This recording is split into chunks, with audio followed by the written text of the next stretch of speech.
Proposition 2 is not about politics. It's about protecting Spokane's economy. I'm opposed to Proposition 2. I'm opposed to Prop 2. I'm opposed to Proposition 2. Proposition 2 just doesn't make sense.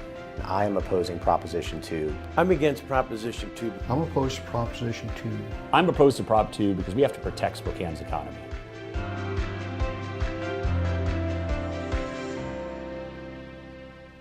On behalf of Spokane Talks Online, I'm John Allison, the host of Candidate Confidential. We're pleased today to be joined by Kate Burke and Tim Benn, who are candidates for the Spokane City Council. We'll get right to our discussion right after these words. Hi, I'm Laura Lawton with Lawton Printing Services. Welcome to Candidate Confidential. We're happy to have you join us. We're happy to join Spokane Talks Online for this important civic service. The Lawton team has been serving the Inland Northwest for over 77 years. What keeps us motivated is the continuous evolution of our company to better serve the clients we work with every day. We are also fortunate to have so many people willing to step up to serve our communities. Being a candidate and civil servant is too often a thankless job. I know you join me in thanking these forward-thinking individuals for their dedication to us all. With that, I thank you for taking the time to learn more about the people who want to lead our communities. Enjoy the debate and give Lawton a call for any of your marketing, printing, or mailing needs. Thank you. Back now with Candidate Confidential and with candidates Tim Benn and Kate Burke, running for the council seat currently held by Amber Waldriff. She can't run due to term limits. Mr. Benn, due to coin toss, we'll start with you first to talk about law enforcement and crime in Spokane, something a lot of voters are thinking about. What is your assessment of the current situation with crime and law enforcement, and how would you improve it? Well, I think what we need to do is make sure we have a pipeline of officers that are able to join law enforcement. My assessment of crime after talking to hundreds of citizens over the last few weeks is that everyone has been touched by property crime. And it's a mixture of drug use, people stealing to get narcotics, and a lack of investigation. And so I think that we need to make more resources available to get those investigations done. Kate Burke, what do you think about that issue and what you would do to make improvements? Yeah, this is a big issue for District 1, and I think we need to go to the initial problem, which is actually looking into mental illnesses and drug addiction resources for those folks, because what's happening is, you know, that population is becoming homeless, getting into drugs, and or have mental illnesses, and we need to solve that issue before we solve, you know, the issue of the Band-Aid of the problem. So I'm interested in putting in more investments into mental illness and drug addiction resources for them, and down the road, you know, looking possibly at ballot initiatives in 2018, if that's something that District 1 thinks they can deal with. Mr. Benn, the police department certainly has been through its share of trials and tribulations in recent years. What would your relationship be with the police department, and what can the city council do to ensure the police department is doing its best for the citizens? Well, I think that we need to have a good, obviously, open door policy for you know, those in law enforcement to be able to approach us as representatives so that we know what they're facing out on the street and out taking police calls. I think we need to make sure we get all those resources to them that they need to do investigations, to get their reports done. We've got to have enough police out on the street to take the calls so each officer can address each issue with care rather than rushing through it to get to the next call.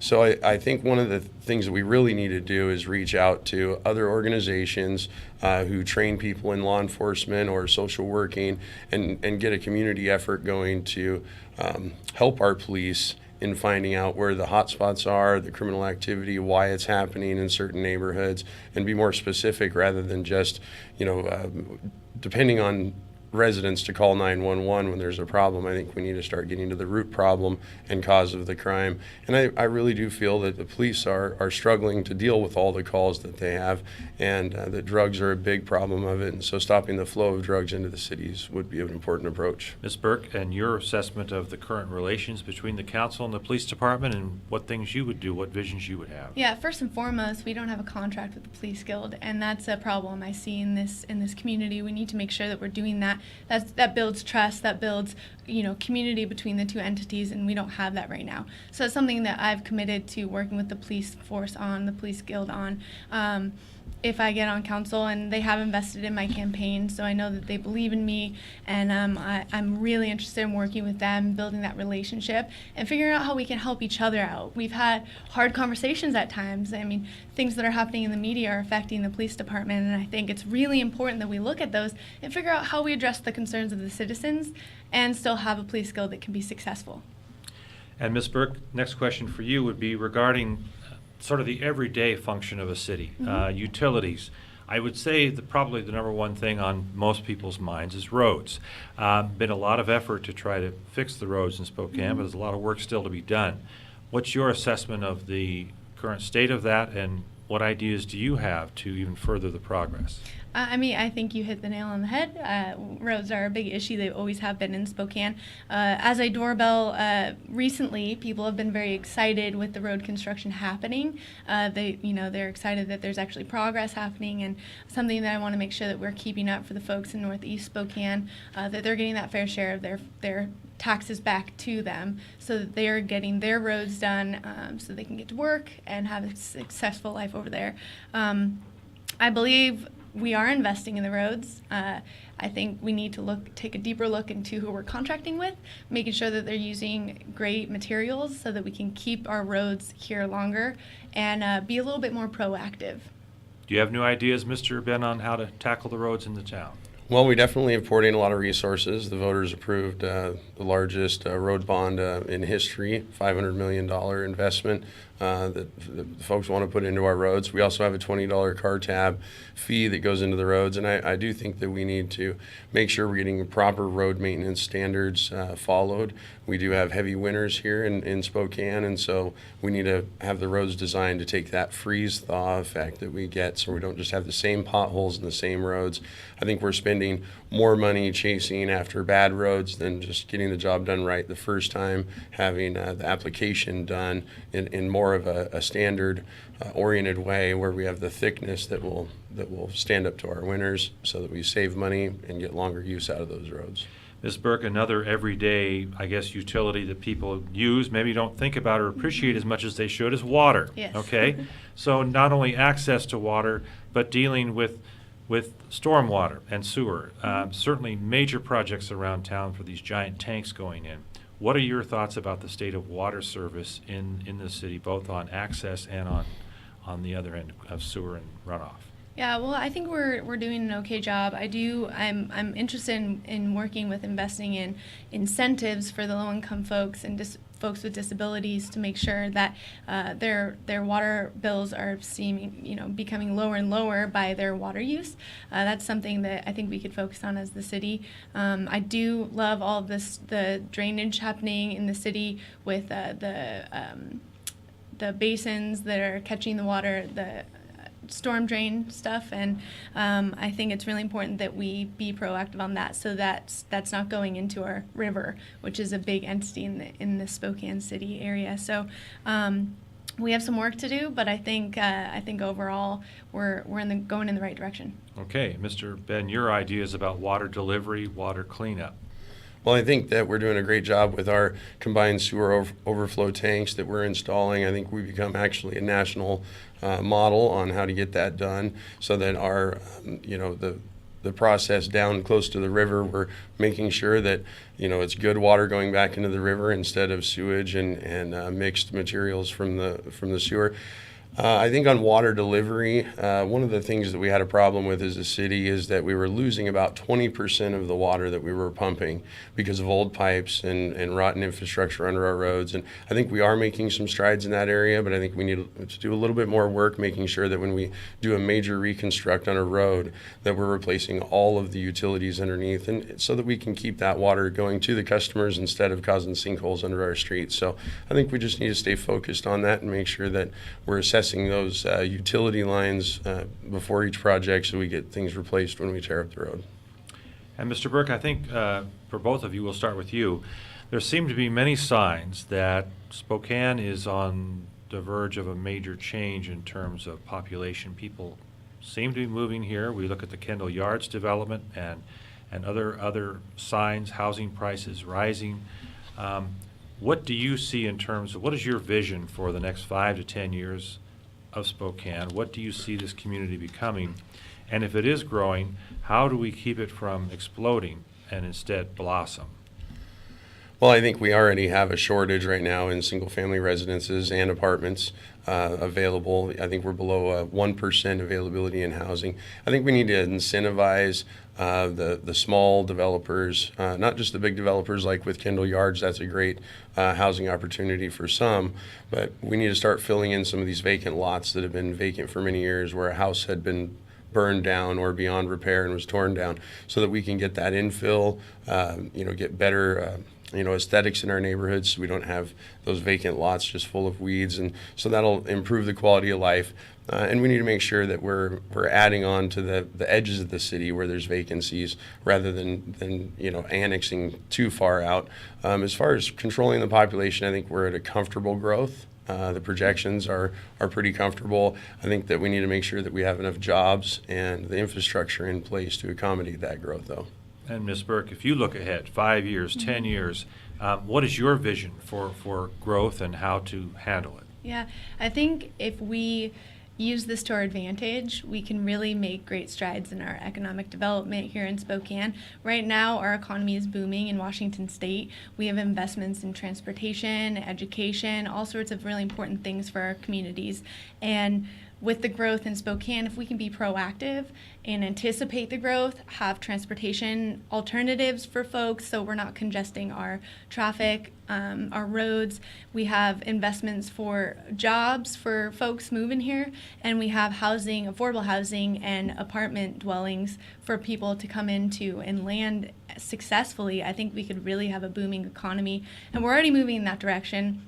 I think our city council has done a really great job building the economy. We have a very low unemployment rate right now, and that's really exciting. And I think if we build off of the momentum we have here, I think we can be very successful in 5 to 10 years. I'll ask both of you the same question, and we'll start with Ms. Burke in terms of, we've talked so far about sort of global issues affecting the city as a whole and city council as a whole. What are some of the things in the district that you would represent that you see and issues that you're running on?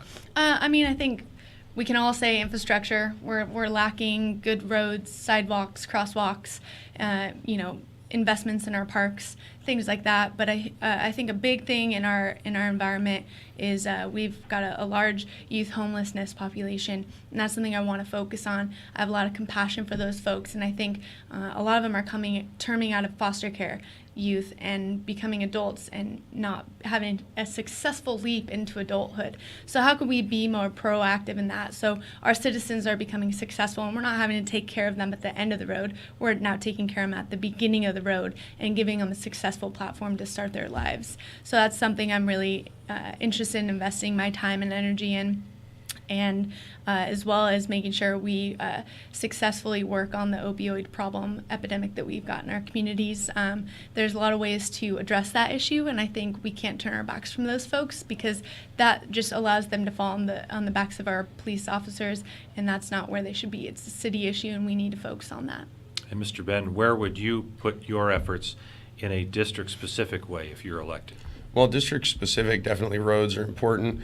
District 1 has the most amount of dirt roads in the city, but we also have the most opportunity to invite manufacturing and good family wage jobs to Northeast Spokane, so I'd like us to realize those opportunities as best as we can. We have the largest piece of infrastructure going up in eastern Washington, basically, with the North-South Freeway, and I'd like to call it the North-South Economic Corridor, and hopefully it'll bring prosperity and jobs to Northeast Spokane, and we need to make sure we structure it that way so that it's not just a way to pass us by. And with those opportunities that come with that, then we can make more investments in handling the homeless issue. Obviously, there'll be more jobs available if we can utilize that commerce infrastructure.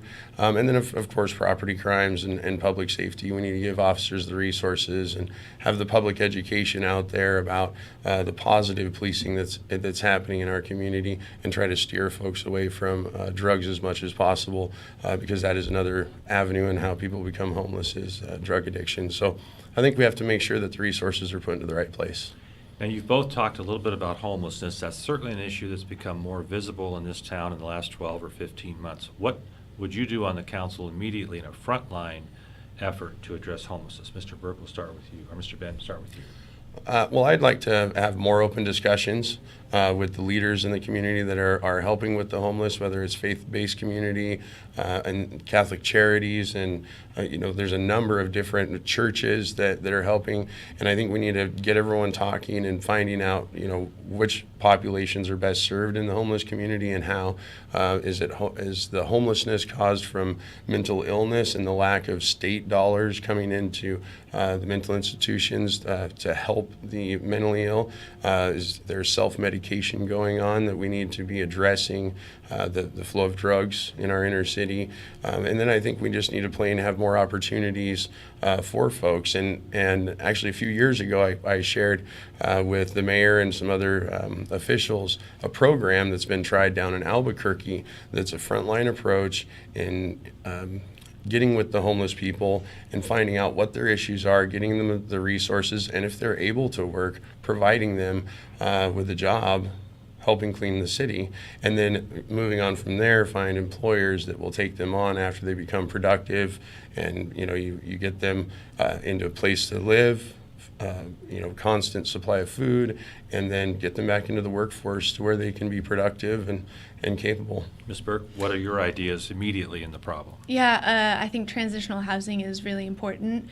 We've got a really big group of people working on permanent housing, and that's amazing, and we need that as well. But what we forget sometimes is that transitional housing is very important for those folks who are coming from homelessness to trying to get to permanent housing. It doesn't just happen overnight, and they need some sort of transitional period in their life to kind of get their mindset in the right place, get those services they need, be successful. And so my idea is, already working with the coalitions. I'm sitting on some of the meetings to figure out ways we can do this. I'm interested in finding partnerships between the state, city, and private enterprise to bring together some sort of tiny homes in certain areas where they're close to services.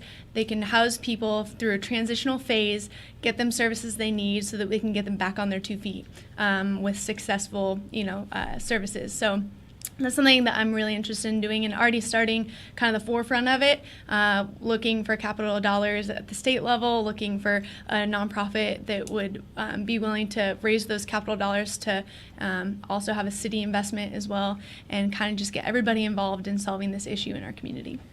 I'd like to give each of you a moment to talk personally to the voters and tell them why you should be elected in November. And by coin toss, Kate Burke, you will begin. Go ahead. Awesome. Well, thanks for having this, first of all. So it's been really great to have this campaign go on. And I just want to say I'm running because I believe that the people of Northeast Spokane deserve a fair share of the city's budget, and I want to make sure that there's a loud voice advocating for those funds and services so we can have a higher quality life. I see the City Council has been working forward, and I want to carry that momentum into the future to make sure that we're successful and have all the services we need to have a great life. And I am here to listen, and I want to be your representative to make sure that I'm the voice of the people. So I look forward to your support. You can visit me at my website, votekateburke.com, or my Facebook. Thank you. And again, this is District 1, Position 2. Two candidates, Kate Burke, who you just heard from, and now Tim Benn, your final comments to the voters. Yeah, my name is Tim Benn. I have lived in North Spokane my entire life, and we've actually worked with children. My wife and I run a child care, and I'd like to make sure that the Spokane I grew up in is available to them, that opportunities blossom in Northeast Spokane for the residents, and that we keep our communities safe. Most of the work that we've done in the city so far is showing results, but we need to keep doing that work and getting results for the citizens with the taxes and the investments that the citizens make into the city. We need to get good value for those, and we need to keep the city focused on serving the citizens. And as a lifelong resident of North Spokane, I will work on that and be your voice. Visit my website, votetimbenn.com, or on Facebook. Well, I want to thank you both for throwing your hats in the ring, stepping into the arena, and I'd like to thank the voters in advance for stepping into the ballot box in November and exercising your right and your responsibility in our democracy. This has been Candidate Confidential on Spokane Talks Online. I'm John Allison. Thank you and goodbye.